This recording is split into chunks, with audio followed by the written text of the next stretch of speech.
ને મારીને જ્યારે ભગવાન લઈને ગયા અયોધ્યામાં રામ રાજ્યની સ્થાપના થઈ, 14 વર્ષનો વનવાસ ભોગવ્યો ભગવાન. ત્યારે અયોધ્યામાં રહેલા ભરતજી મહારાજ, શત્રુઘ્ન મહારાજ, માં જાનકી, આ બધાને થયું હવે આપણે પ્રભુ રામની સેવા કરવી છે. કારણ આ 14 વર્ષ તો ઓલા હનુમાને એકલે જ સેવા કરી. કાંઈક એવું એટલે હનુમાનને, કાંઈક એટલે હનુમાનને.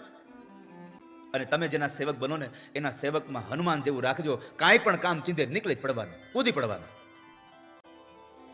ઘણા ઘણા એવા આપ ઓલાને કયો ને સેવક બનવું તો હનુમાન જેવું. રામજી કોઈ પણ કામ ચીંધે, કોઈને ચીંધે ની પેલા હનુમાન જેવું મને લાવો. તો બધા લોકોએ નક્કી કર્યું કે 14 વર્ષ સુધી આપણા હાથમાં કાંઈ સેવા આવી નથી, માત્ર ને માત્ર પેલા હનુમાનની સેવા કરી છે.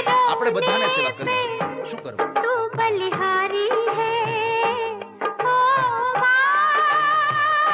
બધા લોકોએ મીટિંગ કરી, બધા નક્કી કર્યું આપણે કામ કરીએ. બધા લોકો આપણે એક એક સેવા સ્વીકારતા જઈએ. આખી યાદી બનાવી, સેવા લખે અમે નામ લખે, સેવા લખે અમે નામ લખે. આ સેવા હું કરીશ, આ સેવા ભરત કરશે, આ સેવા નંદ કરશે, આ સેવા લક્ષ્મણ કરશે. બધાનું નામ આવ્યું, બધી સેવા લખાઈ ગઈ. કે હનુમાનનું નામ જ એક એક સેવા હનુમાન. હનુમાનજી તો રોજ ભગવાનની સેવામાં હાજર રહેતા હતા. એમાં બરાબર હનુમાનજી મહારાજ હાજર થયા સેવામાં. ભગવાન એક કામ ચીંધ્યું, હનુમાનજી કામ કરવા ઉભા થયા. ત્યાં લક્ષ્મણજી ઉભા ઉભા, આ કામ હવે સેવા મારી છે, આ સેવા. બીજું કામ ચીંધે તો માં જાનકી કહે છે એ સેવા હું કરીશ. ત્રીજું કામ આવે તો કે ભરતજી મહારાજ કહે છે આ સેવા હું કરીશ. ક્યાંય હનુમાનજીનું નામ જ નહીં. એમાં સવારથી લઈને સાંજ સુધી પ્રભુના દર્શન ન થાય હનુમાનજી મહારાજ. બોલું તો સેવાના નામે વારંવાર ભગવાન જાવ તો હનુમાનજીને સેવાના નામે પણ ભગવાન સુધી જવા મળતું, પ્રભુ સાથે બેસવા મળતું હતું, પ્રભુ હારે વાત કરવા મળતી હતી. હવે સેવા વહી ગઈ બધી તો માણસ એટલા દુઃખી થયા. જેમ લક્ષ્મણજી મહારાજ ભગવાન રામના પગ દબાવતા દબાવતા જનકપુરના એ વાડીમાં લક્ષ્મણજી રોતા હતા. અને રામજીએ પૂછ્યું કે લક્ષ્મણ કેમ રોવો છો, શું થયું? તો કહે છે કે મને રડવું એટલા માટે આવે છે મોટા ભાઈ કે આવતીકાલ તમારા લગ્ન થશે, મારા ભાભી ઘરમાં આવશે. મારા ભાભી આવ્યા પછી જે પગની સેવા કરીને હું સુવા માટે જાઉં છું એ પગની સેવા મારા હાથમાંથી છૂટવાઈ જશે ને એટલે મને ગમતું નથી, એટલે મને રડવું આવે છે. આ સેવા છે કે મારા ભાઈના પગની સેવા મારા હાથમાંથી વહી જશે એટલે માણસ, નાનો ભાઈ રડે છે. આ ત્રેતા યુગના ભાઈઓનો પ્રેમ હતો.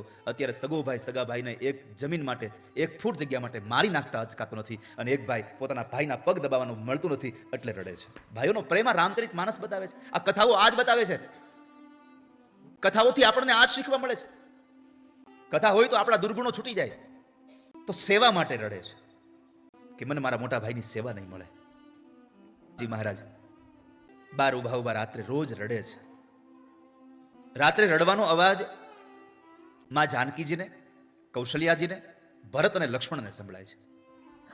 કોણ રડે છે? બધા લોકો જ્યારે શોધવા માટે નીકળે છે એમાં એક ખૂણામાં ટોટીયું વાળી અને હનુમાનજી રોતા હતા, રડતા હતા. બધા એની પાસે આવે છે. હનુમાનજીને જોયા એટલે હનુમાનજીને પૂછ્યું તમે કેમ રડો છો? હનુમાનજીએ કહ્યું સાચું કહું, હું અયોધ્યાના રાજ કરતા હું જંગલમાં વનમાં સુખી હતો. એટલે ત્યાં તને કઈ હરખું રહેવા નહોતું મળતું તોય તું હેનો સુખી હતો? તો કહે છે ન્યા સુખી એટલે હતો મને મારા પ્રભુ રામની સેવા કરવા મળતી હતી. અહીં મને પ્રભુની સેવા નથી મળતી.